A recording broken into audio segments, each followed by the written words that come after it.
sociedade brasileira precisa superar o momento que está vivendo hoje a partir exatamente do respeito com as ideias.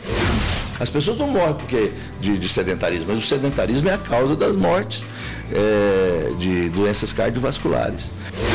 Quando um medicamento é aprovado para determinada doença, não quer dizer que o remédio só possa ser usado naquele caso específico. Pintor, escultor e desenhista. Atos Bucão deixou sua marca registrada na capital federal. Como passar pelo Teatro Nacional e não reparar os relevos em concreto que revestem a parte externa do edifício.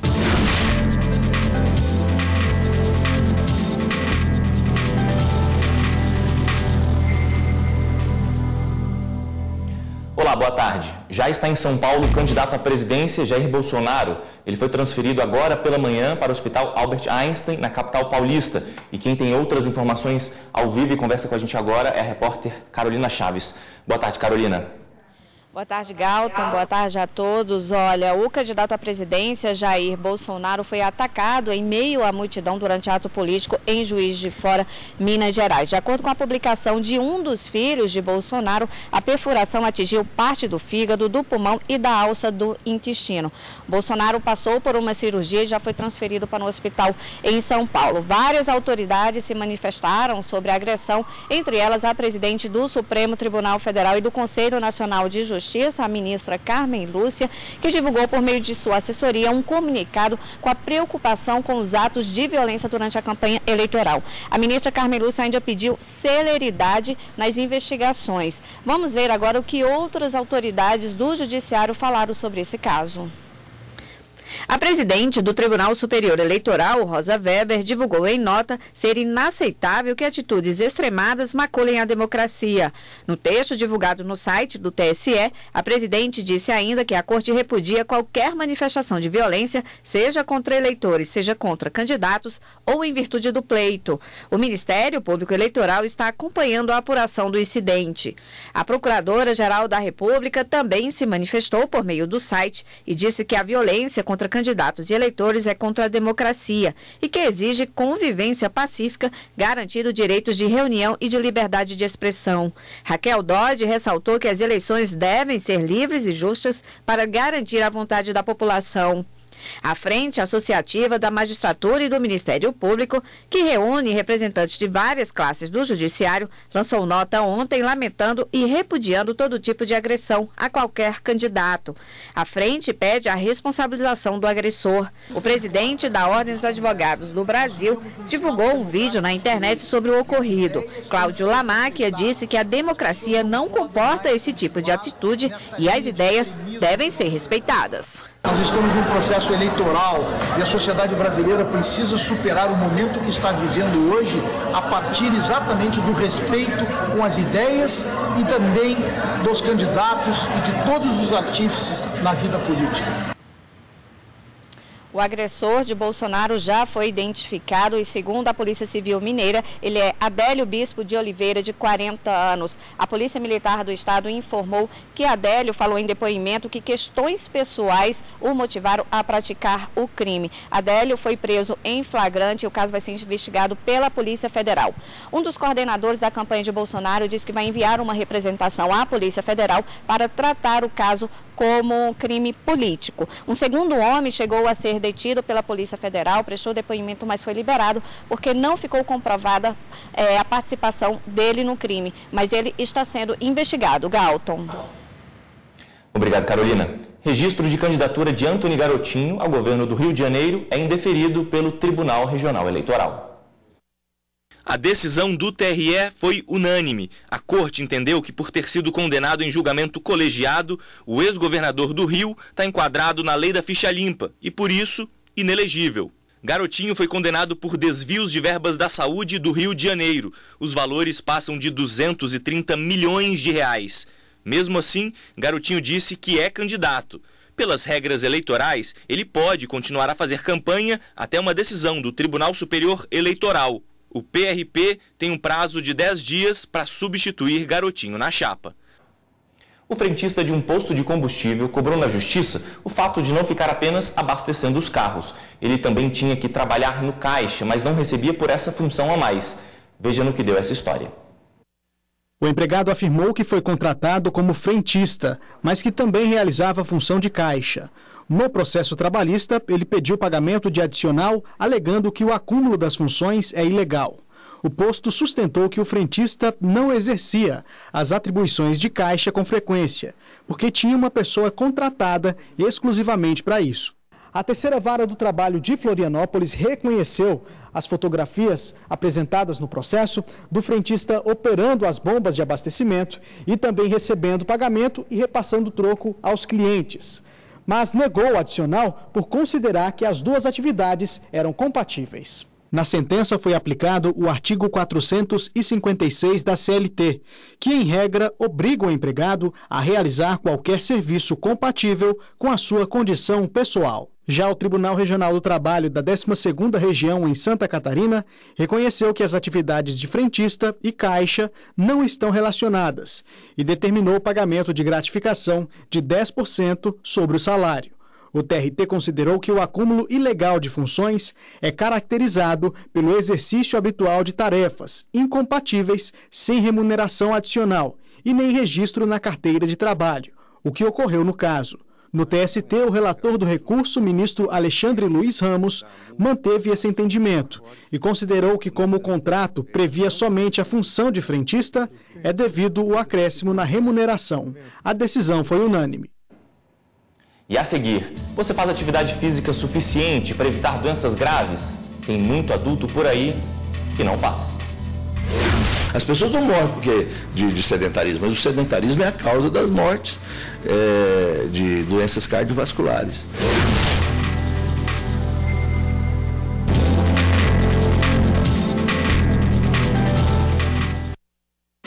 Um estudo da Organização Mundial da Saúde apontou que 47% dos brasileiros, adultos brasileiros, não fazem atividade física suficiente para evitar problemas graves de saúde.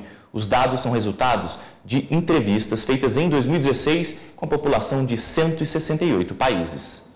A mudança de hábito no dia a dia pode mudar dados preocupantes apontados pela Organização Mundial da Saúde. Adotar hábitos simples como substituir o elevador por escadas e aproveitar o passeio com as crianças para dar uma corridinha no parque são atitudes que melhoram a qualidade de vida e podem mudar essa grave estatística da OMS. Para este ortopedista, membro da Sociedade Brasileira de Ortopedia e Traumatologia, pequenas iniciativas estimuladas pelo poder público fazem toda a diferença quando o assunto é saúde. Eu entendo que seja a falta de incentivo mais do poder público, né? De poder criar mais ambientes para que as pessoas possam fazer seus exercícios. O sedentarismo hoje é considerado a doença do século XXI.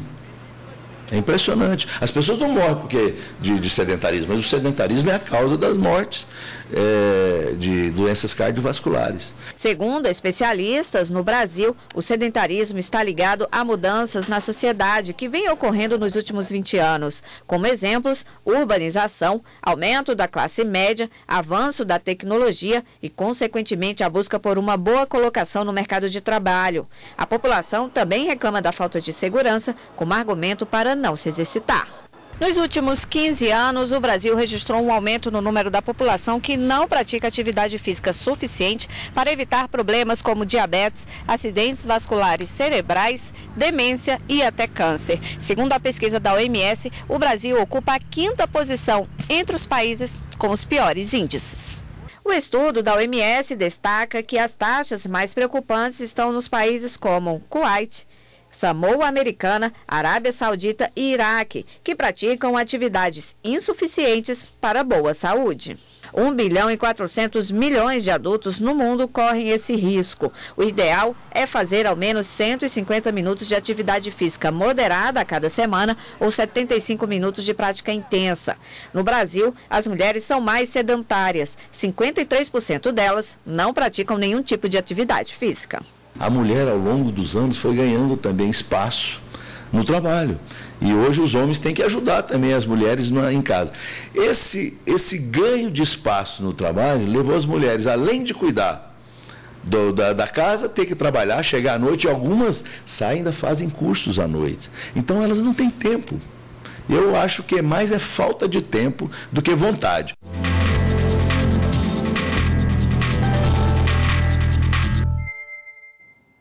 E aqui no estúdio, a advogada Kênia Amaral, especialista na área de saúde. Doutora, obrigado pela entrevista. Obrigada, boa tarde. Por que a gente tem tanto brasileiro, 47% de adultos brasileiros estão sedentários? É um número muito alto, né? Sim, é um número bastante alto, mas no nosso país a gente não tem uma cultura de ensinar para as crianças desde cedo a praticar esportes, né? E com isso acaba aumentando o número de adultos sedentários. O governo deveria incentivar, dar aulas, criar algum tipo de atividade e está faltando esse incentivo, não? Sim, sim. Nas cidades você vê poucas opções de quadras de poliesportivas gratuitas. Os programas, eles até são iniciados, mas depois não dão continuidade e esses jovens ficam sem ter como praticar essa atividade física, principalmente os jovens e crianças de baixa renda. Como entender essa informação de que as mulheres são mais sedentárias? Por que isso acontece?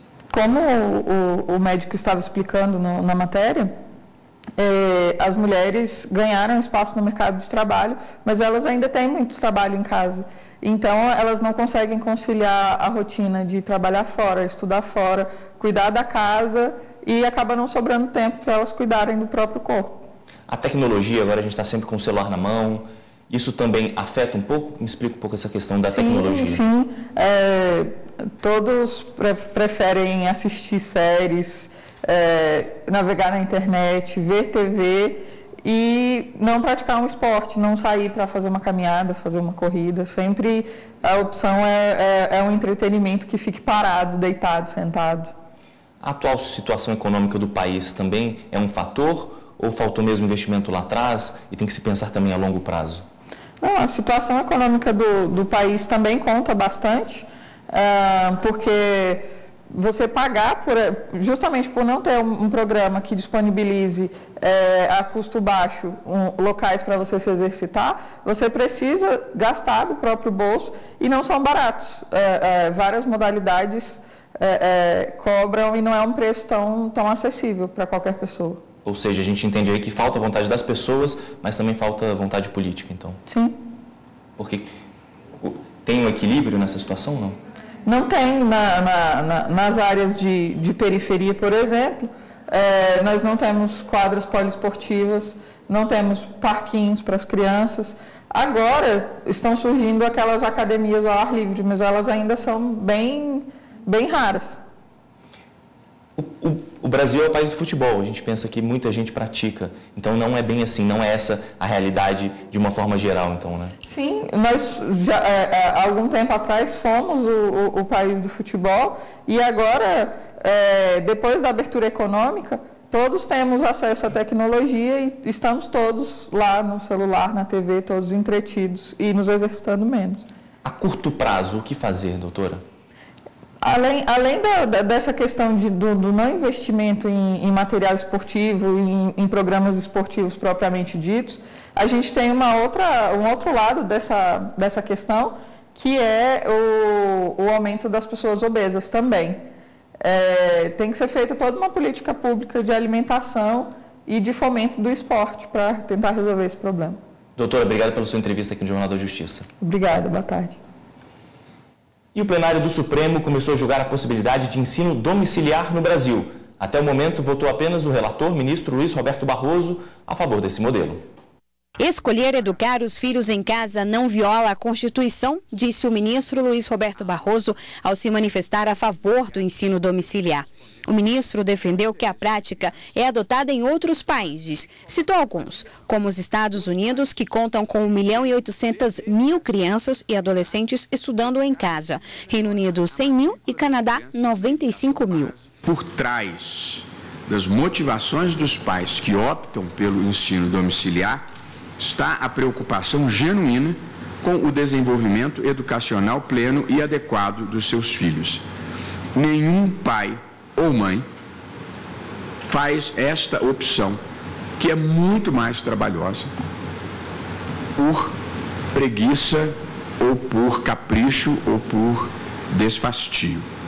Portanto, eu considero que há nesse elenco razões relevantes e legítimas para que esta opção possa ser respeitada pelo ordenamento constitucional.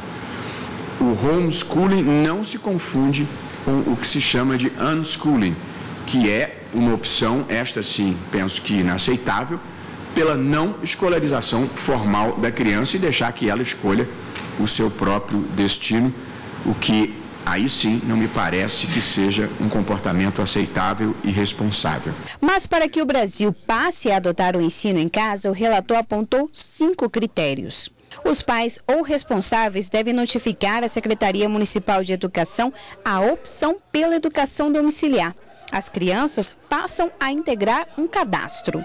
Crianças que estudam em casa devem fazer avaliações periódicas iguais às provas dos demais estudantes de escolas públicas ou privadas. As secretarias municipais de educação ficam responsáveis em indicar qual local a criança vai fazer as avaliações. As secretarias também podem compartilhar informações do cadastro com demais autoridades, como o Ministério Público, Conselhos Municipais de Educação e Conselhos Tutelares. Se ficar comprovada a deficiência na formação acadêmica após as provas, cabe ao órgão público notificar os pais e, se não houver melhora, deve recomendar a matrícula das crianças na rede regular. Ainda durante a sessão, o plenário decidiu por unanimidade que a Caixa de Assistência dos Advogados de Minas Gerais tem imunidade tributária. O órgão faz parte da estrutura da Ordem dos Advogados do Brasil e, segundo os ministros, a entidade tem os mesmos direitos de imunidade da OAB. Um paciente vai ser indenizado pelo plano de saúde que se negou a fornecer remédio para o tratamento de câncer. Isso porque na bula do medicamento não tinha especificação para o tratamento dessa doença. Cada medicamento precisa passar por aprovação da Anvisa para ser registrado. Nesse processo, fica comprovada a qualidade, eficácia e segurança, com base em estudos científicos e testes. Todas as informações são incluídas na bula. Quando o medicamento é receitado para um tratamento não indicado na bula, recebe o nome de off-label. E, nesses casos, alguns planos de saúde se recusam a dar cobertura, baseando-se supostamente em resolução da Anvisa. Quando o médico diz que a cura ou o tratamento daquele paciente ele vai ter maior eficácia com um determinado medicamento, o plano de saúde não pode dizer que não. Porque o plano de saúde não tem expertise, o plano de saúde não faz o tratamento. Mas é preciso levar em conta que quando um medicamento é aprovado para determinada doença, não quer dizer que o remédio só possa ser usado naquele caso específico. E por isso o off-label não pode servir de base para negativa na cobertura do plano. Foi assim que decidiram os ministros aqui do STJ ao negarem o recurso especial da AMIL, que havia recusado o fornecimento do medicamento Temodal, destinado ao tratamento de câncer. A AMIL alegou que o remédio é um tratamento experimental, proibido pela Lei dos Planos de Saúde e por resoluções da ANS. E afirmou também não ter indicação na bula para o tratamento prescrito pelo médico. A relatora, a ministra Nancy Andrighi, afirmou que a autoridade responsável por decidir pela adequação ou não do medicamento é o médico e que autorizar que a operadora negue a cobertura de tratamento sob a justificativa de que a doença do paciente não está contida nas indicações da bula representa inegável ingerência na ciência médica e inaceitável prejuízo do paciente enfermo. Os ministros da terceira turma decidiram manter a condenação de pagamento de indenização ao paciente e a AMIL terá que fornecer o medicamento. O consumidor ele tem que pegar essa negativa e ir imediatamente à justiça. O Poder Judiciário, nesses aspectos, ele é muito eficiente, ele imediatamente já concede a liminar exatamente porque está em jogo a vida, e a vida não espera. E depois do intervalo, a arte de restaurar e preservar as obras de Atos Bulcão. Pintor, escultor e desenhista. Atos Bulcão deixou sua marca registrada na capital federal. Como passar pelo Teatro Nacional e não reparar os relevos em concreto que revestem a parte externa do edifício.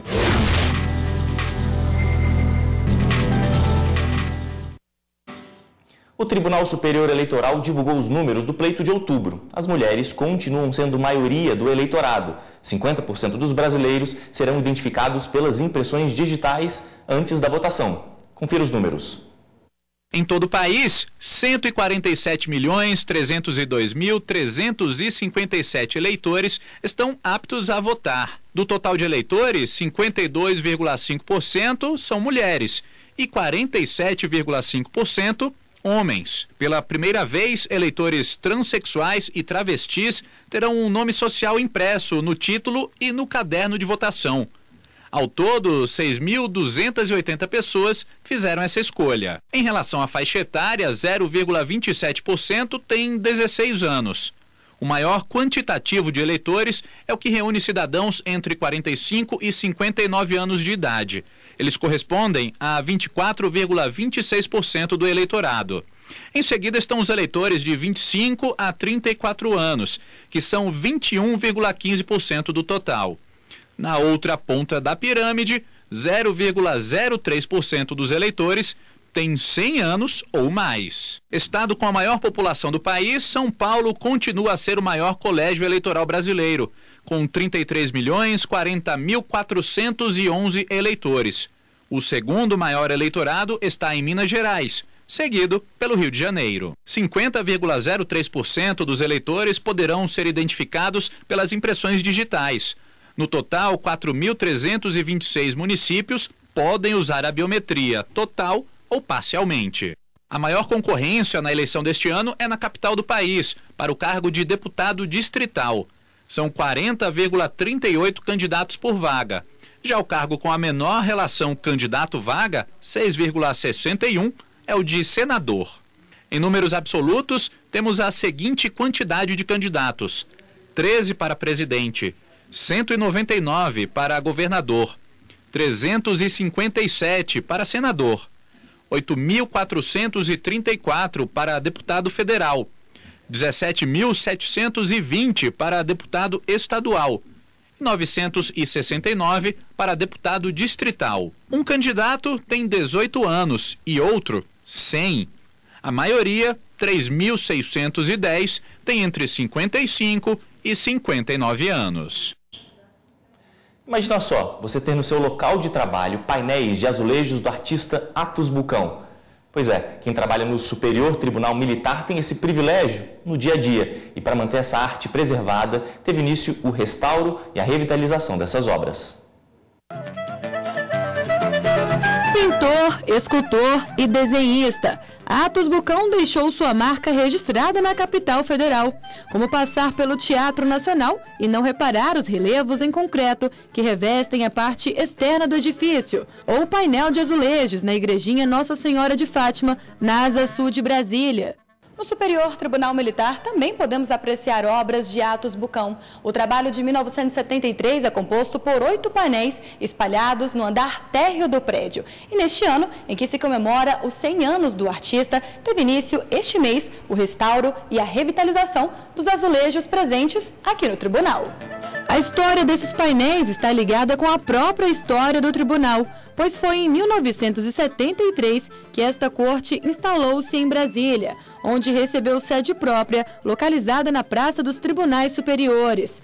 Ciente da importância da preservação desse patrimônio artístico e cultural de Brasília e da obra que o artista legou à cidade, o Superior Tribunal Militar assinou um contrato com a Fundação Atos Bucão, que já mapeou os danos causados pelo tempo nos painéis que totalizam cerca de 133 metros quadrados. A equipe coordenada fará a limpeza dos azulejos, o tratamento do rejunte e a fixação de peças soltas. As etapas propostas por esse painel são a remoção do rejunte antigo, a limpeza dos azulejos, a fixação de peças em desprendimento e substituição de peças danificadas ou recuperação delas no local. Além da revitalização de todas as obras do prédio, será instalado um novo painel do mesmo padrão no Salão Nobre do Tribunal. O propósito de estar instalando esse painel é porque antigamente, na construção original do prédio, isso era um pilotis aberto. Então, para fazer os ambientes necessários para o uso do prédio, muitos dos painéis que tinham instalados aqui se perderam. Então, instalar esse painel aqui é para estar trazendo de volta essa arte do Atos Bucão. O projeto tem duração de 150 dias e o término dos serviços está previsto para janeiro de 2019. Essa ideia de valorizar a obra do artista, inserir ela novamente dentro do contexto do prédio e dar uma destinação correta para esses azulejos que sofreram problemas de manutenção.